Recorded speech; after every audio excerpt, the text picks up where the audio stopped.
So, welcome back to Jaipur. We are still in Jaipur, and today we are at the studio of a fabulous artist who many of you know and who I personally greatly admire, Nandan Ghiya from Hello. Jaipur. And this again is Wazo X Wazo Evil O, and we're going to have a conversation. So, Nandan, I think some people may not know who you are, even Yes. though you're internationally recognized. Yes. But maybe you want to just give a little update on your art. He's very interested in vintage photographs, as am I, but he's worked with them in a totally different way. So I'm Nandan Ghiya, and I have a very old connection with vintage photography. Not that it has contributed to my art practice, but incidentally, my grandfather ran a photo studio in the walled city, in the Pink City, around 40-50 years ago. And so I grew up looking at vintage photographs in our house as since a very young age. So vintage photographs are like one of my earliest childhood memories, and how my whole art practice has come to be is this disconnect that comes into existence as we grow up. And after many years, I have tried to reconnect with with uh, with my own childhood memories, and there the vintage photographs I just want to give a brief description of what you're most known for, I would say. And that is, he has a whole series that was called, what was it called? Facebook. Defacebook, and Yes. also Download errors. Download Error and Defacebook. In Yes. Defacebook, he was basically taking old photographs and pixelating the faces out. Yes. And in Download Error, he was literally cutting the antique photographs like this and sort of jigsawing them, staggering Splicing them Splicing and them. displacing them and deconstructing them to make them appear like digital glitches that used to happen when internet was still young and we didn't have very good connections. So sometimes an image download would be truncated due to disappearance of the internet, and the result would become this very interesting image which was neither there nor not there. And that's the kind of effect I work on achieving on vintage photographs. But it wasn't just a gimmick by any means, because to me you were relating that to the download glitch of history and how we are passed down stories and histories from our ancestors, that the stories become glitched by the time they reach us, and that maybe what we think we understand of our ancestors or of history. Am I saying this right? Yes, Would you that's agree? true. That's true. In fact, that's the reason I started talking about my grandfather and my childhood, because I realized that what I was doing to these photographs, and I'll be honest, I was just I think as artists we take creative liberties, or we just want to have some fun with the medium, with techniques, and then I realized that, oh my God, this is actually a journey back into my childhood. And when I say my childhood, I think what you just said, and I agree with, that it becomes a collective childhood. I become a representation of a generation. I'm a Rajasthani, so I become a representative of a certain socio-cultural system that I hail from. And this disconnect that I speak of is a very universal value that people have experienced when they had to migrate, or when they had to step out for education or business or whatever reasons. And this download error is actually download error of memory, of association that we had with our own Because cultural many heritage. Rajasthanis have gone and they've immigrated to places like Bengal, Kolkata, historically, people yes. from Shekhawati of the families Yes, notoriously, yes. and then have come back, and Yeah. so there's a whole mixture of histories there. But Facebook, was Facebook your first series? Yes, the Facebook was my first series, and I think I've never been on Facebook. Uh, I don't know why, really. I I thought I noticed that knew. when I tried to send you a message the other day, actually. Yes, I've okay. never been on Facebook, and I remember distinctly this ad that says Facebook helps you connecting people.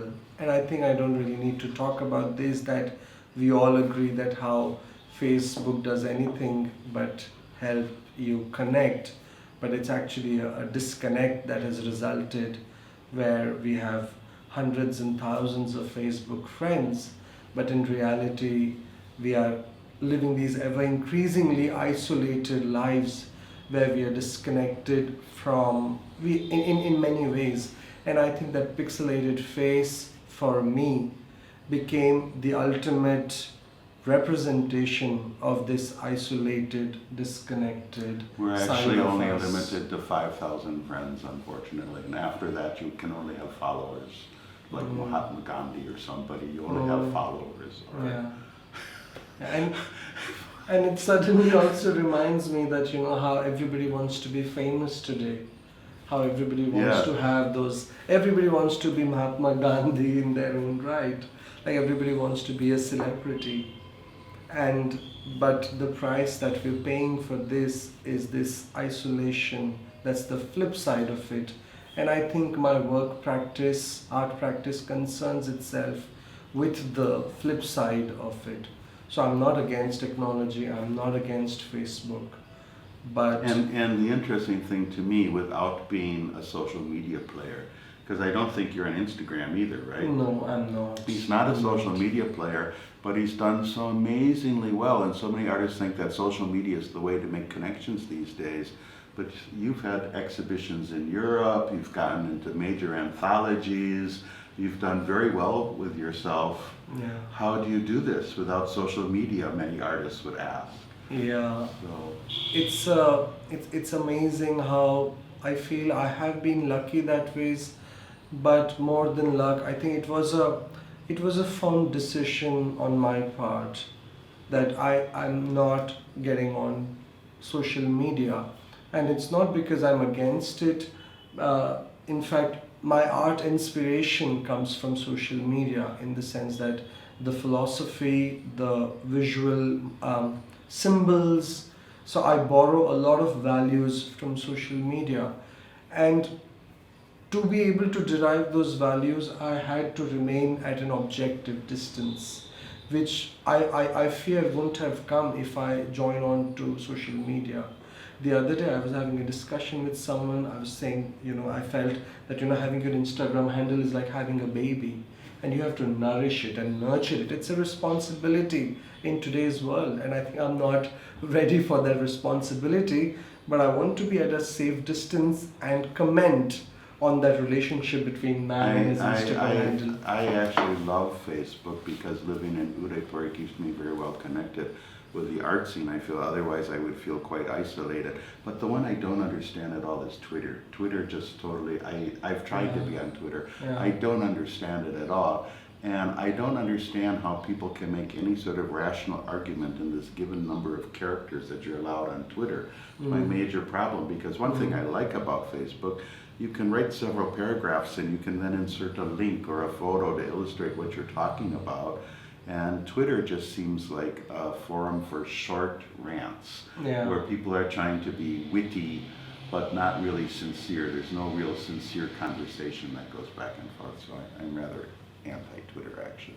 So I'm actually quite clueless here because You're not again, on them. I've never been on Twitter either, except for yes, these social conversations where I hear people talking about Twitter, and going back to what you just asked about, that how I managed to still show around the world.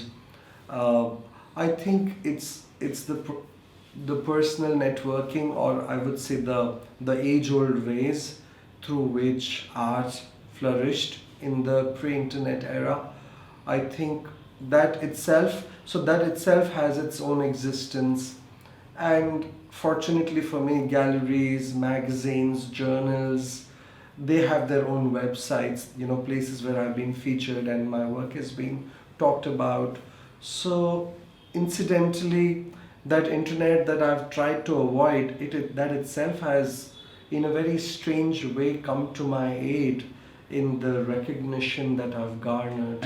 I want to ask you a question, and that is about when I look at your work and your use of the old historical portraits that you use. I don't think you use landscapes so much, but you tend to use portraiture all the time. And then I look the way they're presented. Like just earlier, you were showing me a piece and you wanted it to be antique. It had a name. What was it? Antique. Internet antique. And you were wondering if we should just allow the dust to lie on the photographs or not, because you liked the inclusion of the dust to imply that historical narrative that it has, or that historical state of being. But then how do you relate that, and I bring this up because people often, question me about nostalgia in my work. I mean, is there a certain sense of nostalgia when you're looking at these old photographs? How do you deal with that question at all? And is nostalgia even a bad thing to worry about? So, I think nostalgia is a very important aspect of my work. Okay, let's take a pause. Sorry, we took a little break because the chai came. But anyway, getting back to the answer about nostalgia, you were going to answer my question about nostalgia? So I feel nostalgia is a core value in my art practice in quite a literal manner also. And I personally feel that for around 2 decades, I had no interest or connect in vintage photographs, because somewhere I think I took them for granted growing around them. And I think growing up in a digital world and being surrounding in a world of social media and how our lifestyle patterns have evolved, I've personally felt a great disconnect from the way we have come to be. And that disconnect reconnected me to vintage photography in some way, that it forced me to look back, to introspect, to reflect.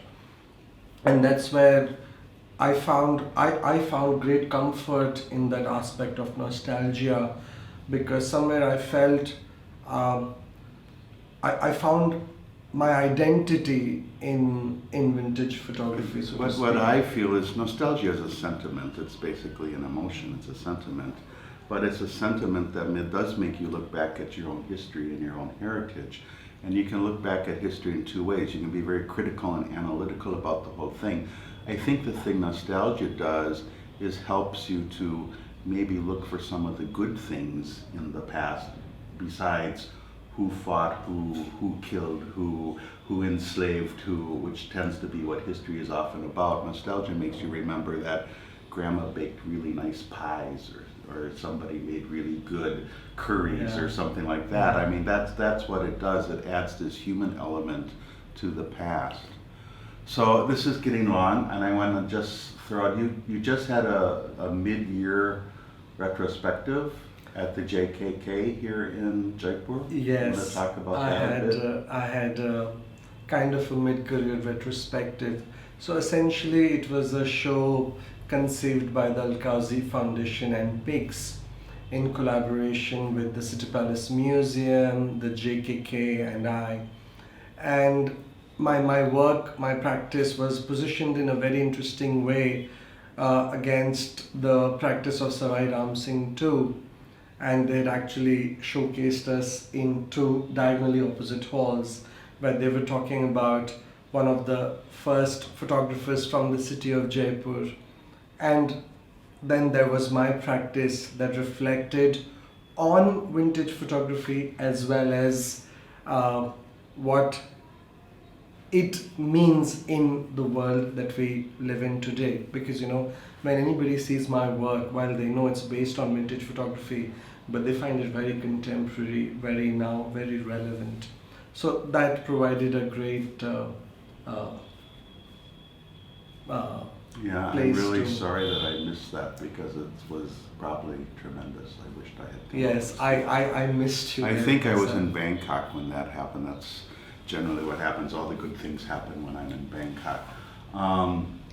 So anyway, I think we should wrap this up. We keep talking about collaborating together someday, so I hope that happens. I know that's totally my fault that I haven't produced for you, but it will happen in the future. Are you still want to collaborate I with me? absolutely look forward because I think what you do is kind of an extension of these vintage photography values that I work with, and you're one of the rare people in this world, actually, not just in this country, who's revived. Who you've not just revived the old traditions, but you're continuing them, and and it's very interesting because you are like an outsider looking at all this, but you're no more an outsider but become a part of it. And so if I look at your work, I actually see it as vintage photography, and I feel that and when I actually see your work, I start imagining these glitches, these download errors. I've offered to Nandan that I would do a special series just for him to slice up and do with what he wants. So anyway, maybe someday that will happen. I hope we will get it together. We will get to do. Nice talking to you, Thank you Nandan so Ghiya. much. Congratulations, you're doing so well, and you're such Thank a you nice so much, person. Vasco. And we'll get this on Evil O as soon as possible. This is Wazwo X Wazwo, Evil O from Jaipur City. Till next time. Thank Bye. you so much. Bye bye. 1, 2, 3. 1, 2, 3, 4.